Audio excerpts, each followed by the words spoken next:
देखिए, ये उनकी पार्टी का इसके जरिए वो क्या करना चाहते हैं तो वही बेहतर बता सकते हैं। लेकिन धार्मिक स्थलों की जहाँ तक बात है तो कोई पार्टी ऐसी नहीं जो धार्मिक स्थल पे अपनी राजनीतिक कार्यक्रम ना कर रही है। जो पार्टी आरोप लगा रही है उनके तो मैक्सिमम कार्यक्रम धार्मिक स्थलों पे होते हैं। वो तो वहीं से जो है बड़े बड़े भाषण देते हैं। अरे ये मीटिंग हो रही है, अरे भाई मस्जिद के इमाम हैं, हमारे सांसद हैं, उनके कुछ साथी वहाँ बैठ गए तो इसमें मीटिंग हो गई क्या?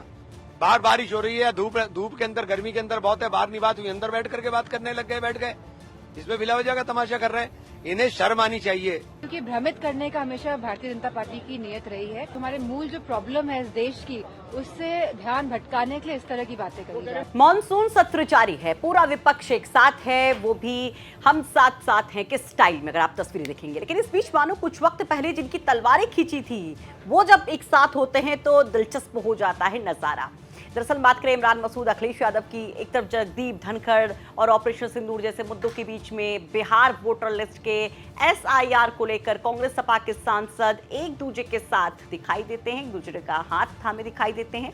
और चर्चा में वो पल आ जाते हैं जब अखिलेश यादव राहुल गांधी के गले में एक काला पटुका डाल देते हैं।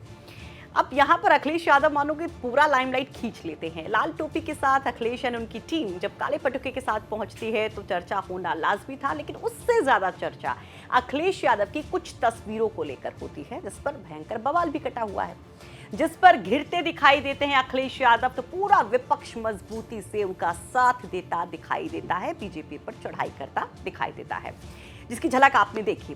सपाई बोलते कि बीजेपी गलत प्रोपेगेंडा बना रही है, तो क्या अखिलेश यादव की इन तस्वीरों की सच्चाई है? क्या वाकई अखिलेश यादव एक मस्जिद में अपने सांसदों के साथ बैठक करते हैं? कौन सी है वो मस्जिद और उसके इमाम जो कि समाजवादी पार्टी के लिए सबसे खास चेहरे हैं, खास तौर पर अक्सर वो चर्चाओं में रहते हैं? तमाम चीजों के बारे में आपको बताएंगे, क्योंकि इसी वजह से न केवल बीजेपी के निशाने पर अखिलेश हैं बल्कि मुस्लिम नेताओं के निशाने पर भी वो हैं। और सपा के सांसद तो मानो कि बिल्कुल उनके ऊपर तमाम धर्मगुरु, मुस्लिम धर्मगुरु फायर हैं, जिसमें बरेली से ऑल इंडिया मुस्लिम धर्मगुरु मौलाना मुफ्ती शहाबुद्दीन रजवी ने तो यहां तक कह दिया कि सपा सांसद ने गुनाह कर दिया है, वो फौरन मुस्लिम कौम से माफी मांगे क्योंकि ये गुनाह अजीम है। इस तरह की बात भी कह दी जाती है और ये कहा जाता है कि अगर ऐसा नहीं होता है, सपा सांसद और अखिलेश यादव माफी नहीं मांगते हैं, तो एक बड़ा आंदोलन छेड़ा जाएगा। उत्तराखंड वक्फ बोर्ड की तरफ से भी यहाँ पर मोर्चा खोला जाता है। मौलाना यहाँ पर तमाम ये कहते नजर आते हैं कि दरअसल नदवी ने समाजवादी पार्टी के हिंदू नेताओं को मस्जिद में बैठाकर जो बैठक की है वो सबसे बड़ा पाप है, शरीयत की निगाह में ये अपराध है। लेकिन शुरुआत कहां से हुई, एक एक चीज आपको बताते चलते, इस मस्जिद के बारे में भी बताएंगे। शुरुआत होती है धर्मेंद्र यादव के एक पोस्ट से, जिसमें वो 3 तस्वीरें साझा करते हैं। दावा किया जाता है कमेंट में कि ये तस्वीरें सपा सांसद, रामपुर के जो सांसद है उनके घर की हैं। इस पर बवाल छिड़ता है। बीजेपी अल्पसंख्यक मोर्चा के अध्यक्ष जमाल सिद्दीकी सामने आते हैं, यहाँ पर वो बड़ा बयान देते हैं और बयान जो वो देते हैं तो उस पर वो न केवल अखिलेश यादव को घेरते हैं बल्कि वो यहाँ पर डिंपल यादव को भी निशाने पर लेते हैं, उनके कपड़ों तक पे टिप्पणी कर जाते हैं। कहते हैं कि 25 तारीख यानी कि अब जो आने वाला जुम्मा है उस पर उसी मस्जिद में वो पहुंचेंगे तमाम धर्मगुरुओं के साथ, तमाम अपने फॉलोवर्स के साथ, और वहां से एक बड़ा आंदोलन छेड़ा जाएगा। लेकिन जो हमने यहाँ पर बात कही कि चर्चा में ये मस्जिद क्यों, कैसे और क्या वाकई में अखिलेश यादव उस मस्जिद में थे, वो तमाम चीजें आपको समझाते हैं। दरअसल जो मस्जिद है ये लोकसभा के बिल्कुल सामने, संसद भवन इसे जब जिसे कहते हैं, उसके बिल्कुल सामने करीब 100 मीटर की दूरी होगी। नदवी साहब जो कि रामपुर से सपा के सांसद हैं, 2024 में जो लगभग 70,000 वोटों के लमसम जीत करके वहां लोकसभा पहुंचे थे, वो इस मस्जिद के 20 साल से इमाम हैं, यानी 20 साल से वो वहाँ पर नमाज करवाते हैं। अच्छा, अब जब आप किसी बड़ी मस्जिद को देखेंगे, क्योंकि ये जो पार्लियामेंट के सामने जामा मस्जिद है वो काफ़ी पुरानी मस्जिद है, बड़ी मस्जिद है, तो ऐसे जो पुरानी और बड़ी मस्जिदें होती हैं वहाँ पर जो इमाम होते हैं उनके रहने के लिए जगह दी जाती है। इस तरह से जो यहाँ पर सपा के सांसद हैं मुहिबुल्लाह नदवी, वो वहाँ पर 20 साल से रह रहे हैं, उनका परिवार भी वहाँ पर रहता है मस्जिद के एक हिस्से में। अब सवाल ये है, जो यहाँ पर सपा के लोग बार बार कह रहे हैं कि दरअसल ये जो बैठक हुई थी, बैठक नहीं बल्कि एक गेट टुगेदर हुई थी, वो हुई थी सपा सांसद के घर पर। तो वो हकीकत क्या है, जो तस्वीर दिख रही है और जो नदवी जी का घर है जहां पर, उसकी बात हम करेंगे। लेकिन उसके पहले आपको अखिलेश यादव को सुनना होगा, क्योंकि अखिलेश यादव एक करारा जवाब यहां पर विरोधियों को देते हैं, जो लोग भी उनके ऊपर सवाल उठा रहे हैं मस्जिद में बैठक के आरोप के साथ। सुनिए। मैं केवल इतना जानता हूं कि आस्था जोड़ती है, किसी भी धर्म या कोई आस्था है वो आस्था जोड़ती है, और जो आस्था जोड़ने का काम करती है हम उसके साथ हैं। बीजेपी को यही तकलीफ है कि कोई जुड़े नहीं, दूरियां बनी रहें। तो आस्था जोड़ने का काम करती है और इसलिए हम लोग हर आस्था पर आस्था रखते हैं। अब बीजेपी को मीठे से तकलीफ होगी तो मीठा छोड़ देंगे? बीजेपी कहेगी नमकीन खाइए तो नमकीन खाएंगे क्या? तो बीजेपी क्या कर रही है, बीजेपी को आप भी जानते हो, बीजेपी को आप सब जानते हो। बीजेपी का हथियार ही धर्म है। चलिए अब आगे बढ़ते हैं। अब ये जो मस्जिद की हम बात कर रहे थे, दरअसल ये जामा मस्जिद का पूरा ये एक परिसर होता है जिसमें एक हिस्से में सपा सांसद रह रहे होते हैं। कहा यह जाता है कि कल दोपहर में जब संसद की कार्यवाही थोड़ी देर के लिए बाधित हुई थी, उसको रोका गया था हंगामे की वजह से, उस दौरान कुछ वक्त था दोबारा से कार्यवाही को शुरू होने में। तो ऐसे में एक प्रपोजल दिया जाता है सपा सांसद की तरफ से, जो कि रामपुर से सपा सांसद नदवी साहब की तरफ से, कि आइए चाय पी लेते, थोड़ी सी गुफ्तगू हो जाएगी। तो अखिलेश यादव डिंपल यादव के साथ और बाकी सांसदों के साथ पहुंच जाते हैं उनके घर चाय पीने। लेकिन मसला यहाँ पर यह होता है कि दरअसल जो मस्जिद का घर वाला हिस्सा है, यानी जहां पर नदवी साहब रहते हैं, वहां पर अखिलेश और उनके सहयोगी नहीं बैठते, बल्कि जहां पर नमाज अदा कराई जाती है, जो मुख्य मस्जिद का पार्ट है, वो वहां पर बैठे दिखाई देते हैं, जो साफ साफ तस्वीरों में नजर आता है। यानी कुल मिलाकर जो एक सवाल था कि क्या सपा सांसद के घर पर अखिलेश यादव ये मुलाकात करते हैं या फिर मस्जिद में, तो ये क्लियर है कि मस्जिद में ही बैठे थे अखिलेश यादव। हालांकि यहाँ पर ये कहा जाता है कि कोई बैठक नहीं की गई है, ये सिर्फ एक मेल मुलाकात थी, उससे ज्यादा कुछ नहीं।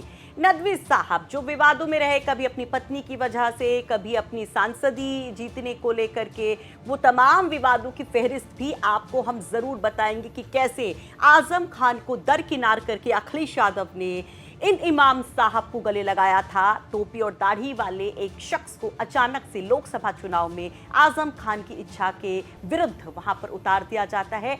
यहां पर जब तमाम संशय चल रहे होते, सवाल चल रहे होते कि आखिर अखिलेश यादव लोकसभा का टिकट किसको देंगे, तो अचानक से हेलीकॉप्टर से एक खास शख्स की यानी नदवी साहब की एंट्री होती है और पूरा सियासी सिनेरियो बदल जाता है, वहाँ पूरा सियासी माहौल बदल जाता है। वो आपको बताएंगे, लेकिन पहले नदवी साहब की सफाई सुनिए, वो खुद क्या कहते जब वो इस तरह से घिरे हुए हैं, उनके ऊपर तमाम आरोप लग रहे हैं। सर, जो वहां पर अखिलेश यादव गए थे, उसको लेकर के बीजेपी माइनॉरिटी मोर्चा की तरफ से सवाल खड़े किए जा रहे हैं। देखिए, माइनॉरिटी मोर्चा अभी हाल ही में चंद दिन पहले ही रातों रात छुप कर के गवर्नमेंट ने मौलाना आज़ाद रोड पर जो पहला उपराष्ट्रपति निवास था, उसमें हामिद अंसारी भी रहे 10 साल तक, उसमें एक मस्जिद थी, बहुत पुरानी मस्जिद थी, रातों रात बीजेपी ने उस मस्जिद को ढा दिया और नेस्तो नाबूद कर दिया।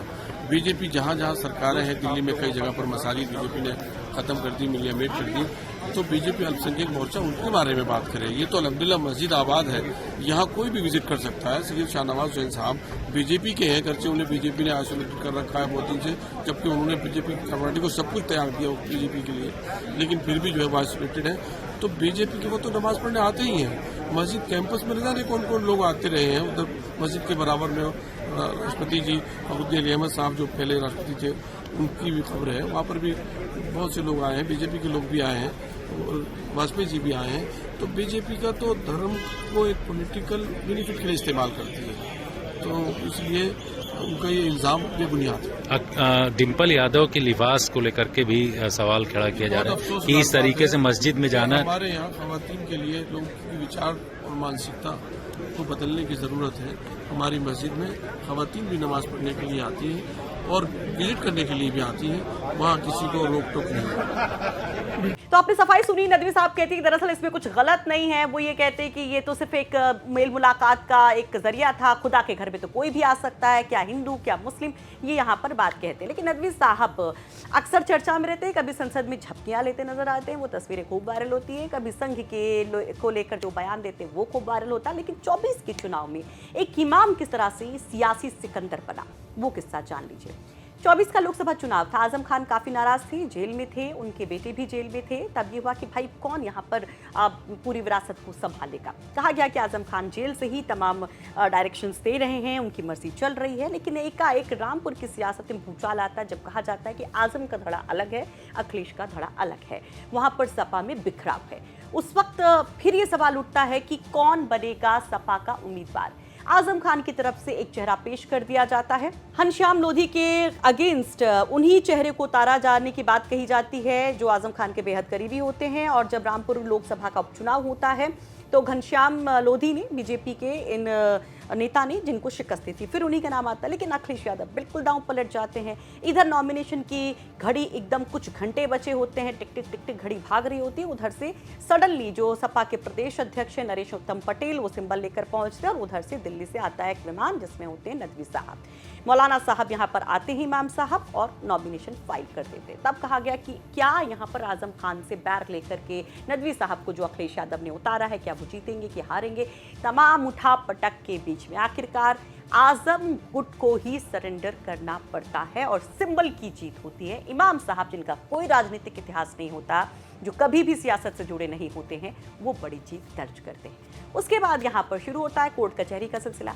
इमाम साहब तब चर्चा में आ जाते जब इनकी पत्नी यहाँ पर दावा ठोकती हैं कि उनको हर्जाना चाहिए महीने का। कोर्ट की तरफ से आदेश दिया जाता है, आप तमाम जो पारिवारिक विवाद होते हैं, लेकिन उसको ये पूरा नहीं करते। तब कहा जाता है कि इनका घर कुर्क कर दो, इनकी सारी संपत्ति कुर्क कर दो।